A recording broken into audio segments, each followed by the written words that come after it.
very sad breaking news today. Joe Morgan has passed away. Joe Morgan was and is the greatest second baseman post-integration of all time. 77 years old. Some of you may only know him, believe it or not, as an announcer. He teamed with John Miller for 21 years on ESPN, calling games, Sunday Night Baseball. I knew Joe Morgan as Tony Perez's teammate in the Big Red Machine. I have a nickname, Sparky, given to me by Jack McKeon. Sparky Anderson was the manager of the Cincinnati Reds, the Big Red Machine. Tony Perez was a special assistant to me for 16 years in Florida. And we talked a lot about his teams in Cincinnati, the championships they won in 1975 and 1976. And Tony Perez would always tell me that Joe Morgan was the glue that held that team together. It's hard to repeat. We know there hasn't been a repeat champion since the Yankees in 98, 99, and 2000. The Reds were a dynasty. And Joe Morgan, along with Johnny Bench, Tony Perez, remember George Foster? And he won a Silver Slugger so he could hit. He won Gold Gloves, 5 of them. He could field. He was the National League MVP the 2 years the Reds won the championship in 75 and 76. You're not talking about an ordinary player. You're talking about an extraordinary Hall of Fame player. I had the chance so many times to meet Joe Morgan. He and I saw eye to eye. He was not a big guy. He was actually a little taller than Jose Altuve and only an inch or two taller than I.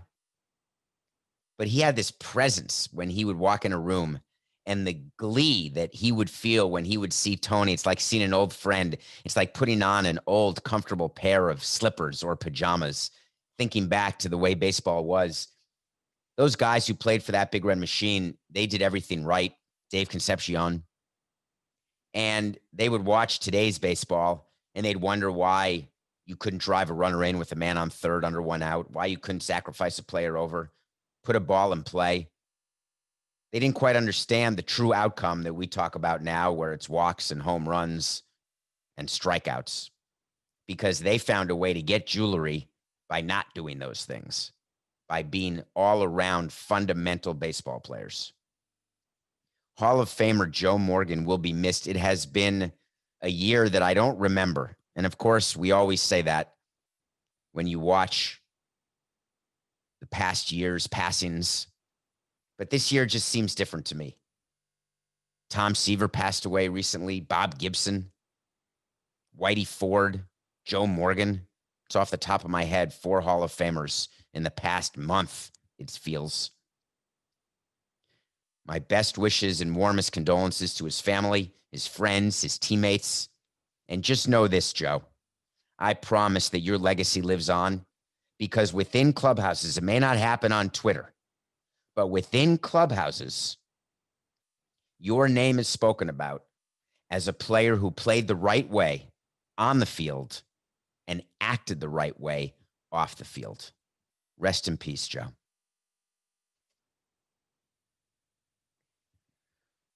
Risk tolerance. There's no way to segue out of death, Coca. We can't do it. Risk tolerance, nothing personal, word of the day. It's sort of a phrase which shows what a bad segue it is, because you just the show goes on. It's the amazing thing about life and death. The show just goes on.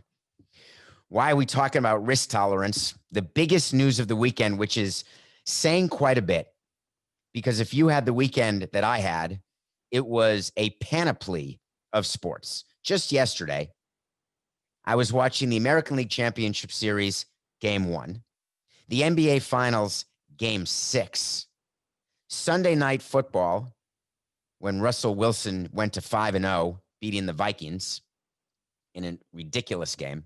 Watched the end of the Giants-Cowboys game, which was the 425 game, when the Giants almost beat the Cowboys. But the big news out of the game, and the biggest news of the weekend, which is saying something given what I said just went on, to say nothing of the fact that the Yankees got eliminated this weekend by the Rays as well, it may have been Friday night, is that Dak Prescott, the quarterback, the franchise quarterback who we've been talking about on Nothing Personal all offseason, because he and Jerry Jones could not come to an agreement on a long-term deal.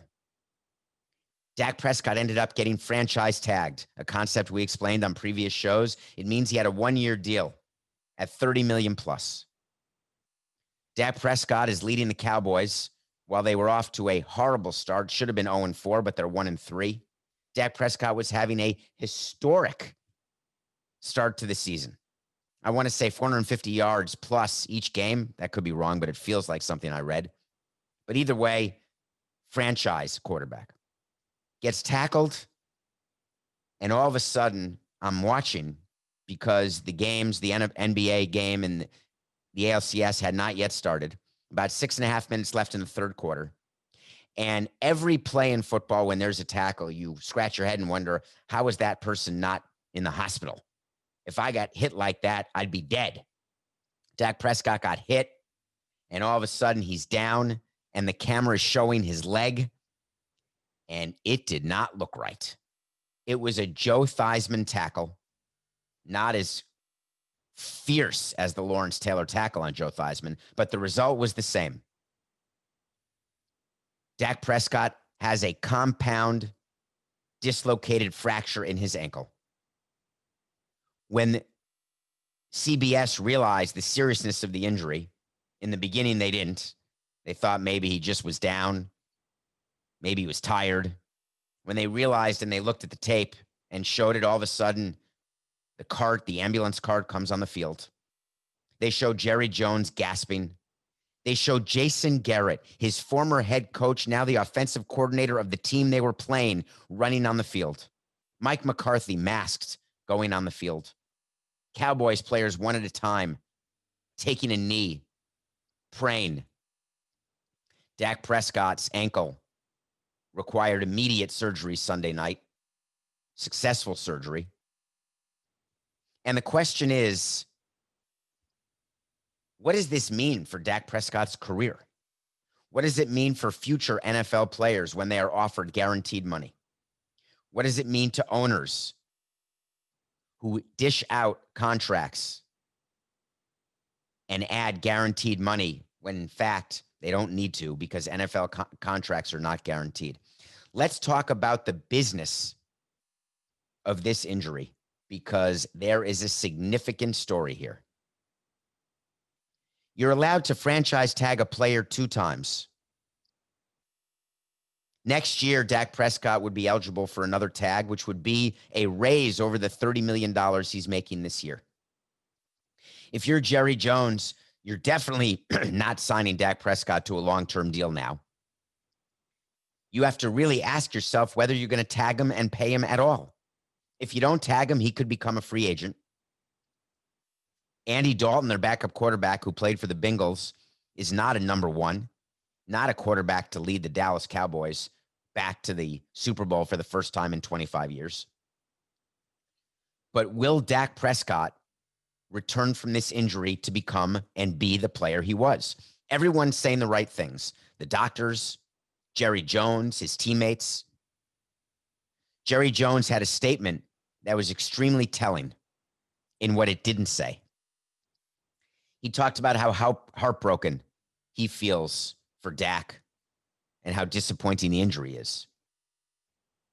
He talks about how he knows Dak very well and he knows the personal hardship and strife, referring to what happened during COVID with the loss of his brother. Remember the whole Skip Bayless thing with Dak we talked about a few weeks ago, where Skip Bayless was making fun of Dak Prescott, telling him to focus on the field? Jerry Jones talked about how prepared Dak was every game. Talked about his toughness, mental, emotional toughness. Talked about that Dak Prescott will respond and recover from this challenge. Talked about what an inspiration he is. Talked about he has no doubt that he'll return to the position of leadership and purpose that he brings to our team. What didn't he talk about? He didn't talk about whether he's going to pay him $37.6 million on a one-year franchise tag next year. He didn't talk about whether or not he still believes that Dak Prescott is his quarterback of the future. That would be a simple sentence to put in a statement like this.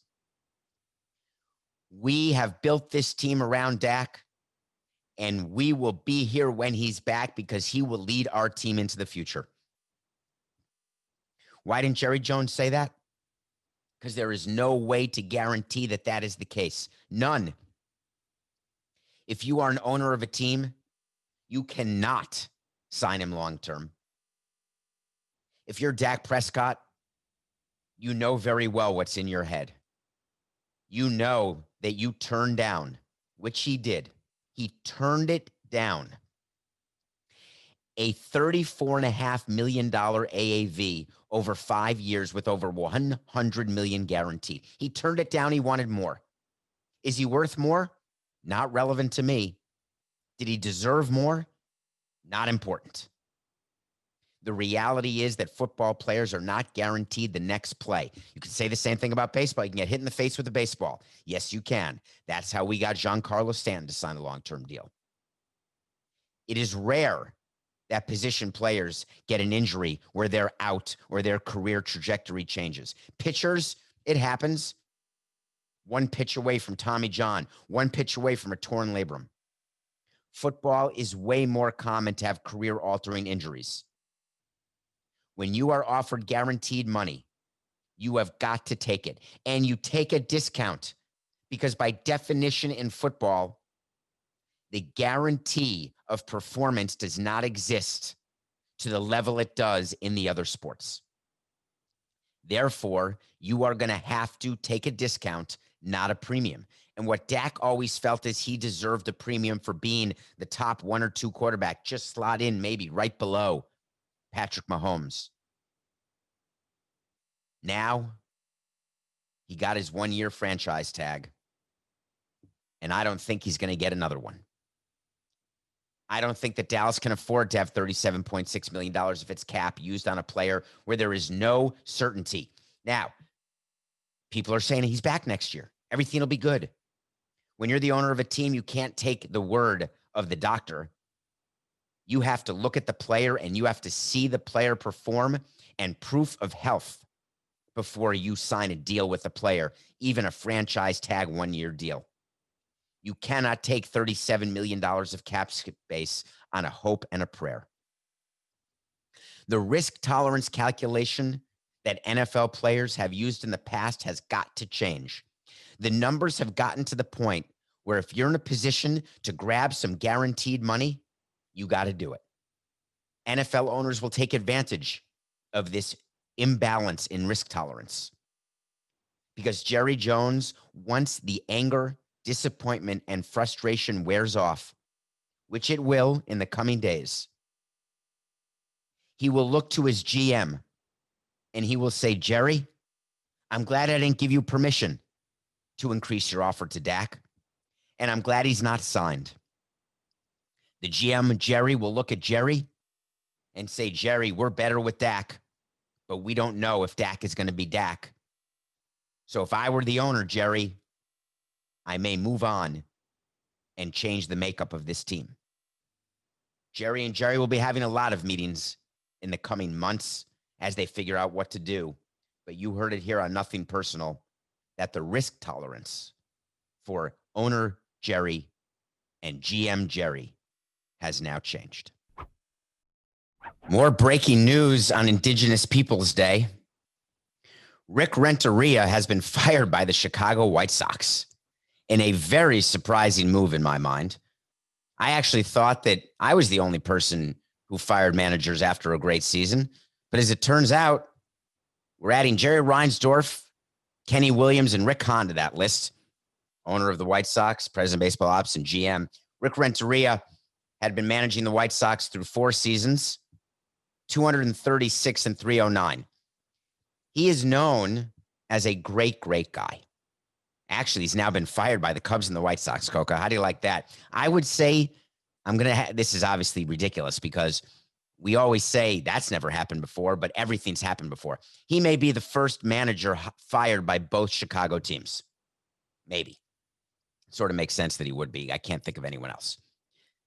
So why did the White Sox do this today? Very bizarre to me. What happened? The White Sox went 35 and 25 in 60 games, made the playoffs, slumped a little bit toward the end of the season, lost the division, played the A's and took the A's to 3 games and lost in the wild card round. Great young core with Moncada. Lucas Giolito, a number 2 starter, pitches like a number 1, had a no-hitter this year. Louis Robert, who they just signed, who's a superhero. They brought in veterans, Yasmani Grandal and Dallas Keuchel and Gio Gonzalez and Edwin Encarnacion. They went 10 over 500. Rick Rentaria's first season as a manager over 500. He went 73 and 89 with the Cubs, got hired by the White Sox. He won, hold on, I actually wrote this down, if you can believe it. 67 games in 17, 62 and 18, 72 and 19. That means he lost 95, 189, and then went 35 and 25 in 2020. I think what the White Sox are saying here is that they need a different voice because they're worried that over a 162 game season, the 60 game sample size would not have continued. It would not have been indicative of a 162 game season. We've had great talks on Nothing Personal about this. We've done it in terms of the Marlins. We've done it in terms of the Reds as we looked at teams who made the playoffs, may have outperformed in a small sample size, and whether or not you change your evaluation. Remember, I told you when you go into a season and you're not sure how good you're going to be, and you let yourself get into August and you're in the race, you say, you know what? I may have evaluated wrong. Or if you thought you were going to be good and you're not good, you ignore it in April, you ignore it in May, you ignore it in June. You say there's going to be a switch that's flipped, and you ignore when a good team plays badly until the end of the season. That's how delusional you are when you run a team, because you always think, we did this in 05 with the Marlins. We did it in 16 with the Marlins, where you think it's just going to happen, that the switch will be turned on. I don't think the White Sox felt that. I think that we're going to know a lot about this Rick Renteria firing the minute they hire a new manager. Are they going to hire a disciplinarian? Rick Renteria is one of the nicest guys you'll ever meet. Are they going to hire a young manager? I talked about this on the Q, talking about what Tampa Bay did when they hired Joe Madden. He was a coach, an up-and-coming manager. No one knew what kind of manager he'd be. He's now going to be in the Hall of Fame as a manager. So you can go with the young, unproven first-time manager, or you bring in a retread, as we'd call him. That sounds negative and pejorative. I don't mean it to be.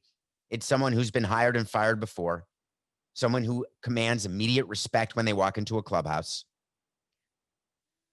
I think that's the way the White Sox are going to go. Jerry Reinsdorf is an octogenarian, understands that he wants to get his second ring. He has 6 with the Bulls, 1 with the White Sox. White Sox haven't won since 05. 15 years. It'll be 16 years in 21. I think they bring in someone, we'll find out, someone with experience, because I think when they evaluate their team, they say to themselves, we've got the core here, and we've got to get someone to come in and get this core to perform now.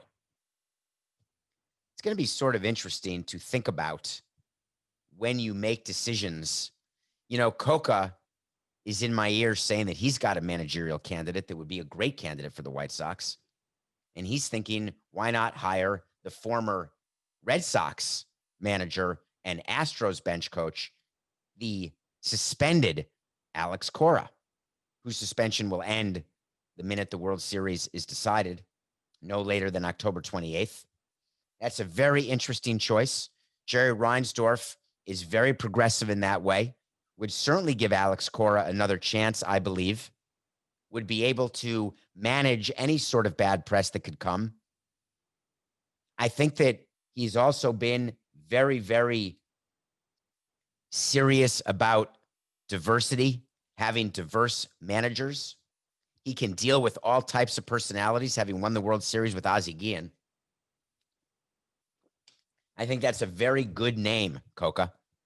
I don't know whether or not they'll go that direction. What I do know is we'll do another segment when they do hire a manager, because we will then know exactly what Reinsdorf, Williams, and Hahn think about their team, and think about its readiness to win, and think about whether or not 2020 was a blip or whether it was indicative of the team that they have. Breaking news, Rick Renteria fired. What else happened yesterday? Well, Someone was watching basketball because I got a great question to answer. What do we got, Coca? You know what I want? I want to talk to Samson. So you want to talk to Samson. That's from the movie Half Baked. That's when you get into my Twitter or Instagram at David P. Samson. Ask a question. If it's sort of an interesting topic, topical, trending, we'll try to cover it on the show. I'll try to answer as many as I can, but they're open to the public. Get in there and ask a question. The question was about the Los Angeles Lakers, who, while you were sleeping, well, you probably were awake. There was so much sports on. The Lakers are the NBA champions. The Lakers successfully stayed in the bubble, won in the bubble, persevered in the bubble. LeBron James won his fourth NBA Finals MVP, his fourth ring. Teamed up with Anthony Davis to create not a big three, but a big two with a bunch of role players behind him. Took a scrappy Miami Heat team, got him in 6 games. The game was over upon the introductions of the players last night. They were not going to let this go to a 7th game. LeBron James was not going to let his legacy be endangered by a 7th loss in the finals. The question that was asked of me, and so you want to talk to Samson. I saw you tweet about LeBron's legacy. Did he need to win another title to stay in the GOAT discussion? And I'm going to get a lot of trouble for this, Coca, but I'll tell you right now. If the Los Angeles Lakers had lost this series to the Miami Heat, there would be no GOAT discussion with LeBron in it. You can't go 3-7 in the finals, no matter the asterisk associated with 2020, and be considered the greatest of all time. You cannot catch and surpass Michael Jordan or even Kobe Bryant with 3 titles and 7 losses. It's outstanding to make it that far, but you have to win the ring. No one remembers second place. No one remembers the loser. Even at 4-6, LeBron needs another one, in my opinion, to be the greatest of all time. And even then, I don't think he catches Jordan. By tying Kobe with 5 and winning a 2nd with the Lakers, he would pass Kobe. And no matter what Frank Vogel said, the coach of the Lakers, because you have to ignore what a coach says about his own player, he's definitely going to say his own player is the greatest of all time. But you cannot be the greatest of all time without the concomitant rings. The reason why that's an unpopular point of view is that there's a recency bias that exists when you're talking about the greatest of all time. And there are people who don't know Michael Jordan. They haven't seen Michael Jordan. They know him as the owner. They know him as the star of The Last Dance. They didn't live through it. And LeBron James was their current player who they've seen. And LeBron James is clearly on the podium for the greatest of all time. But the difference with Michael Jordan, and I've been saying this to anyone who will listen, to all the young people who only have data points from LeBron James and Kobe Bryant. Michael Jordan was an assassin. Michael Jordan doesn't lose game 5 the way the Lakers lost game 5 to the Heat. Michael Jordan makes sure that no matter what happens at the end of the game, the ball goes through him. LeBron James did it in game 5 when he got the shot off, when he got the pass to Danny Green being triple teamed by Eric Spoelstra in the Heat. Danny Green missed the shot in game 5. By the way, on a side note, if you know anyone who sent death threats to Danny Green, or you approve of someone sending death threats on social media to Danny Green and his fiancée because he missed a goddamn shot, then you need to unknow that person. If you want to take it to another level and tell that person that he needs to get or she needs to get a life or just go to prison, it's pathetic. Danny Green actually had to respond to the death threats. by asking people to keep their eye on the ball and hoping that people are just as passionate about systemic racism and racial inequality, which he has been helping to educate people, getting people to vote. And he took it in a way that I don't know that I would take it. I've gotten, unfortunately, death threats, and it's not pleasant. And you try to understand why people would do it, and I don't. It's a game. I understand that you have an emotional attachment, but you're talking about someone's life. So Danny Green had an opportunity to hit a shot. He missed it. BFD. Big effing deal. He missed a shot. You won your ring 2 days later. Michael Jordan knew when to pass the ball. He had people to shoot when he did pass it, whether it's Jim Paxson or Steve Kerr, knew when to drive to the hole. LeBron James is able to do those things too.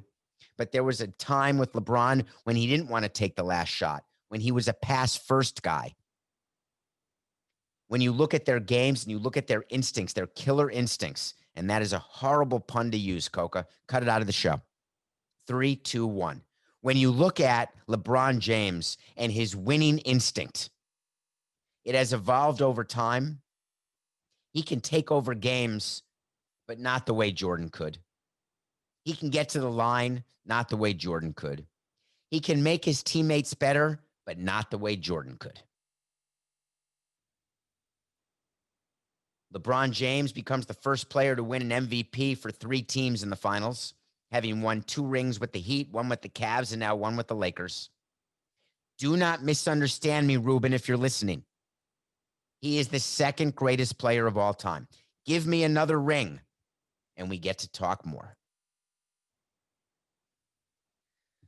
I don't know why you're triggered, Coca, but you can talk about it after the break. Because when we get back from the break, il faut que nous parlons de la vie d'amour. Paris. We'll be right back. Welcome back to Nothing Personal. We've got a trending show to talk about. Yes, we do. I watched this show that came out on Netflix, and I thought it was supposed to be really good. It's called Emily in Paris. It stars Lily Collins, who is Phil Collins' daughter. Phil Collins, the lead singer of Genesis, the solo career Phil Collins, the purported anti-Semite Phil Collins. Well, his daughter's an actress, and she took this part because she plays Emily, and it takes place in Paris, and it's created by Darren Star. So I thought it would be something more than cotton candy. Darren Star did Beverly Hills 90210. He did Sex and the City. He's done some shows that I've loved. Emily in Paris season 1 stinks. It is the most cliched show I've ever seen. Every single French person is rude. Every single French guy is hot. Every single French woman is hot. They dress as though they're going to a fashion show when they're going to a cafe to get a cafe au lait. That's L-A-I-T. Get your head out of the gutter, Coca. That means milk. Not the song by James. Do you know that song, Coca? I bet you don't. That may be from my childhood. There's a song called Laid. I think it's by a guy named James. Coca, you alive? Hello? Hello? Norman? Nope. In any case, totally cliched. The cinematography is beautiful. The reason I watched the whole season is that I wanted to see which guy she'd end up with. Cliffhanger, spoiler alert, multiple men, one better looking than the last. She meets people sitting on the park in the Jardin du Luxembourg. I don't know. I've been to Paris. I worked in Paris for years. Been there so many times. Listen, the women are beautiful. The men are beautiful, but not all of them. I could write the storyline before it happens. You've got her boss, who's a French woman who hates Americans. You've got French men who love the American girl. It's crazy. Emily in Paris, season 1. Do yourself a favor. If you've never been to Paris, watch a few episodes. If you have been to Paris, watch a few episodes. You don't have to make it all the way through, because once you see the beauty of her clothes, the beauty of Paris, take my word for it, the rest puts the M in mediocre. Emily in Paris, season 1, Paris gets a triple thumbs up as my favorite city in the world. The show, predictable, full of cliches, gets a triple thumbs down. Okay, so we've talked basketball, we've talked football, we've talked breaking news. There was baseball yesterday. Game 1 of the American League Championship Series took place between the Houston Astros, the hated Houston Astros, and the Tampa Bay Rays, that same team who beat the Yankees 2-1. Did we talk about the Yankee series on Friday's show? I think the game was Friday night, Coca. The Tampa Bay Rays, who beat the Yankees in a deciding Game 5, 2-1, when Aroldis Chapman gave up another series-ending home run. Remember, he gave up the home run to the buzzer-wearing Altuve in the LCS. Gave up a home run to a undrafted third baseman named Mike Brousseau. An 8th-inning home run. And the Yankees in the 9th inning could not score against Diego Castillo, a pitcher you may never have heard of. In Game 5, they went with Tyler Glasnow on 2 days rest for 2 innings, followed up with Nick Anderson, who can't be touched, but gave up a home run for 2 innings, brought in Fairbanks for a couple, Castillo for a couple. Everyone's saying, who are these guys? These guys are 98-mile-an-hour throwing bullpen arms, paid the minimum, who are better than the Yankees, who brought out Garrett Cole for $324 million, followed him up by Zach Britton, making 8 figures. When I say that, you know I can't remember his contract, but it's over $10 million a year. Followed up by Aroldis Chapman, who I know exactly his contract, because the Yankees had to offer what we offered him to become a Marlin when he was a free agent.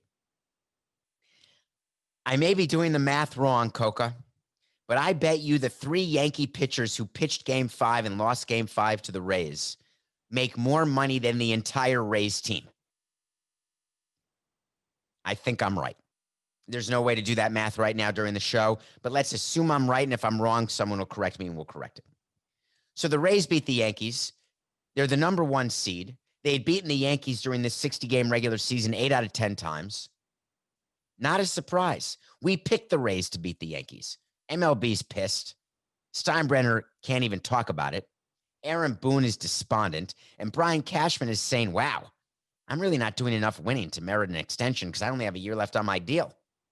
Maybe I should go work for Steve Cohen and the Mets. But the Rays move on. But the Rays have a tremendous disadvantage in this coming series. And the disadvantage is that there are no off days. It's a far greater disadvantage to the Rays than the Astros. It's a 7-game series, all played in San Diego. Great weather, great food, great running, but no off days. First team to win 4 games goes to the World Series and wins the American League pennant. The Tampa Bay Rays are going to have to lean on other bullpen arms, and you saw it in Game 1 against the Astros. Did Nick Anderson pitch? No. Fairbanks? No. But Castillo closed it out with another multi-inning save in a close 2-1 win game after Altuve hit a home run off Blake Snell, who did a 5 and dive, which is all he does. Former Cy Young Award winner, never pitches 6 innings, always 5 and dive. So it seems that their manager, Kevin Cash, is going to be willing to use one of their top 3 bullpen arms multiple days in a row. So Castillo will have off today in Game 2, but they can come back with Nick Anderson and Fairbanks. I'm totally blanking on Fairbanks' first name, which is why I call him Nick Anderson and Fairbanks and Diego Castillo. I just can't remember. I want to say Peter, but that may be an actor. Is it Douglas Fairbanks, the actor, and Peter Fairbanks, the pitcher for the Rays? Either way, he throws 98. So what Cash is going to have to do is find a way to win 4 games, and I'm talking Kevin Cash, not Brian Cashman, both nicknamed Cash, with not pitching your bullpen into the ground. Meanwhile, the Astros have a deep offensive team, only scored 1 run. People were shocked because they've been averaging 6.5 runs a game. The Rays will not be able to hold the Astros to 1 run 4 times. I think this series has a lot of games left. You saw what we did. You saw it in the wait to see, didn't you? Remember how I predict everything? Well, we got a prediction for the ALCS, and this was formulated and proven on Twitter before the series started. The Astros will win this series in 7 games. That is the pick for the ALCS. Wait to see. What about the NLCS? It starts today. I am quite excited about that. It's the Dodgers against the Atlanta Braves. By the way, if you're watching this, thank you. Nothing personal with David Samson. We have a YouTube channel. If you're watching this, just go to the YouTube channel and hit subscribe. The people at CBS want that to happen, and I don't know what it means, but we're in a contract drive here, folks. Coca needs some furniture. If you're listening to this, wherever you get your podcasts, thank you. We are a nominated sports podcast of the year. Thanks to you. Tell your friends about Nothing Personal. Subscribe to the podcast wherever you get your podcasts. And you know we're here for you 45 minutes a day, every day. Because today's a holiday, but guess what? Coca's working. I'm working. We're here to inform you, entertain you, because breaking news doesn't take a day off. And neither do we. Until we do. So the Dodgers come in as the prohibitive favorites to win the World Series, to get past the Braves. The Braves have an offense to be jealous of. A top of the lineup that is unrivaled even by the Dodgers. Starting with Acuna, going into Freddie Freeman, getting Marcell Ozuna in the 3-hole, who's playing as though we knew he could when he was a Marlin outfielder. When he wants a contract, he's a good player, and he wants a contract. Travis d'Arnaud. Remember Travis d'Arnaud? He's now the cleanup hitter for the Braves, and he is on fire as their catcher. The Braves have pitching, a bullpen that is not as good as the Rays, but better than the Dodgers. They have starting pitching, not as good as the Dodgers. They start with Max Fried, who the Marlins handled. It is a critical game 1 today. If Max Fried gives up runs the way he did to the Marlins in their game 1, where he gave up 4 runs, the most he'd given up all year, then it's going to be a pretty quick series. The Dodgers have Buehler and Kershaw in games 1 and 2. They've got Julio Urias, who's going to get a start in this series. They've got Mookie Betts at the top of their lineup. They get production 1 through 9. They play defense. Their bullpen is a little suspect. Kenley Jansen has been good, not great. But when you look at the overall team, there is no match for the Dodgers. The Braves are the closest. We'll talk about the World Series when we get to it. I'm talking about the National League. Wait to see. The Dodgers will win this series in 6 games. 6 games. Wait a minute. Did I just predict a wait to see that has the Astros playing the Dodgers in the World Series again? You're damn right I did. And I would do it again. And we're going to do it again. Can you imagine what a great storyline that is for MLB? Either Yankees, Dodgers, Astros, Dodgers, but now that the Yankees are out, they want Astros, Dodgers, and believe me, they're going to get what they want because we said it here on Nothing Personal. And you know what? We're going to double down because we got the Nothing Personal pick of the day. The Nothing Personal pick of the day is the Dodgers. Buehler's going to beat Fried in game 1. We're 26-18. Remember we took the Heat plus 7 in game 5? That was on, I guess, Friday. Well, the Heat didn't need the 7. They won the whole game. That's when the Lakers were wearing their Mamba jerseys and everyone said they were going to blow out the Heat. Didn't happen. Jimmy Butler, who had a great series, but is still not a superstar. Sorry, Coca. 26-18. Watch the Dodgers beat the Braves tonight. It's the second game. We have a doubleheader. 4 p.m., 8 p.m. Be there or be square. Okay. I want to end the show talking a little football right now. We talked about what happened with Dak Prescott early on in the show. What we didn't talk about is what else happened this weekend, where now, like baseball, a huge number of NFL teams and their schedule have been impacted by COVID.